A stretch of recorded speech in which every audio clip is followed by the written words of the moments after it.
Do you know what weakness looks like in a dog when you're doing an exercise? I'm Dr. Laurie McCauley with Optimum Pet Vitality. In this lesson, we're going to go through what does weakness look like, and then I'm going to give you a great exercise to how to combat it. So the first thing to do is think about, okay, well, what does it look like? With Ollie here, I ask him to sit up and beg. Can you see how his leg internally rotates? It's because he's not strong enough. Then you watch his balance. He's kind of wobbly. He actually even fell over. That tells me his trunk isn't strong. When he comes up here, you can see that wobble. It's another way you may see shaking or trembling or wobbliness when they're doing an exercise. Ollie's almost 12, so it's kind of understandable that his trunk isn't totally strong. I think he's doing pretty well. Other things to look for is their face may tell you, hey, it's kind of scary. I'm getting kind of tired. So if you see his ears are going back, his eyes are a little bit wider, his mouth, he's got a little bit of tension in there. Then, as he gets even tighter, and yeah, I pushed him a little bit further than I normally would so I could take this picture for you.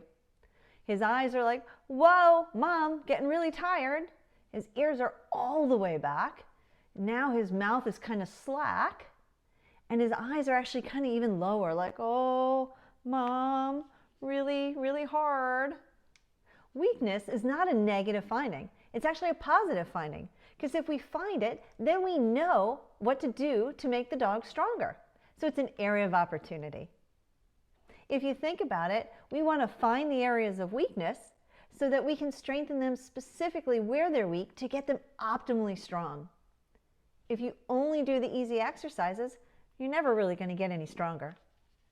Talking about dogs, of course. So what's a great exercise to work on with a weak dog? A three-legged stand. And it's not just, oh, pick up a leg, let it go. I'm going to give you the secrets to it so you can do it and do it optimally. What we're going to do is first have the dog stand square, then we're going to pick up a leg. But we're not going to grab it, because if you grab the leg, you're actually doing most of the work for him. He's just going to lean into you.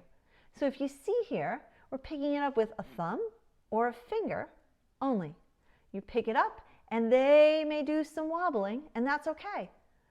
We're going to do a back leg, a front leg, the other back leg, the other front leg, and that's one repetition. And you say, well, how long do I pick the leg up for? You watch the dog. When they start to wobble and say, okay, this is getting hard, you count how many seconds that is, and then you add a couple more, right? Because we want to strengthen them while they're weak.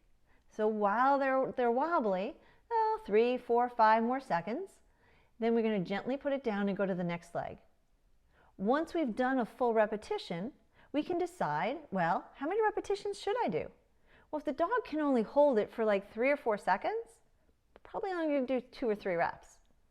But if the dog's like, hey man, I can hold this forever, we're going to say, hey, then let's see if you can do it for 5, 7, or even 10 reps before we increase to the next challenge. There's always another challenge. We always want to make them stronger. So what's another challenge? Well, we can choose. We can either say, okay, this was pretty easy for you. What happens if we do it on a bed or a couch cushion? Or a Bosu, or a stabilized peanut ball. Now we've got some wobble in there. We're really going to challenge you. Or if the dog says, that's easy, I can do that. Well, what about instead of we pick up one leg at a time, we pick up 2. We can do diagonal leg lifts. I lovingly call them Snoopies. Same as with people, when we are on all fours and pick up diagonal legs, it's great for strengthening the trunk. Again, make sure you're picking it up gently with just one finger or thumb, and you're not grabbing the whole leg. If you like my teaching, visit us at Optimum Pet Vitality and sign up for our newsletter. Now, if you're getting this video because you're getting the newsletter and you want more, you can go to Optimum Pet Vitality, go to the top, hit Learn and Go, and when you click on Learn and Go, you'll hit all of our blogs, so you'll see all kinds of videos to choose from. All right. I'm Dr. Laurie McCauley with Optimum Pet Vitality. I hope you had fun, I hope you learned something, and I'll see you next time.